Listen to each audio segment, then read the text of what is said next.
Taking photos of holiday fireworks isn't as difficult as you might think. Whether you've got a smartphone or a DSLR, I'm going to show you a couple of top tips to make sure your firework photos are spectacular. The key to all firework photography is stabilization.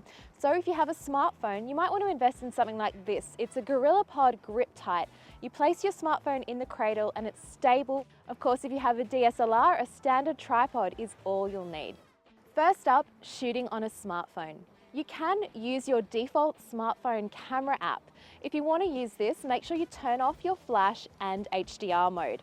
It might sound obvious, but make sure you find out where the fireworks are going to be set off from and get into position early because you want to beat the crowds and get the best vantage point. You'll definitely want to take a couple of test shots using a long exposure first up.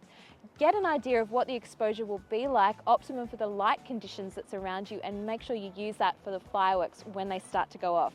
Now onto DSLRs. You'll want to use manual mode and set everything else to your liking. Use a mid-range aperture, something between f8 and f11. Keep your ISO low, around 100, and experiment with different shutter speeds during the fireworks for different effects. A good starting point is around 3 seconds, but you can definitely make it longer or shorter depending on the sort of effects that you want to gather, and of course, depending on the ambient light.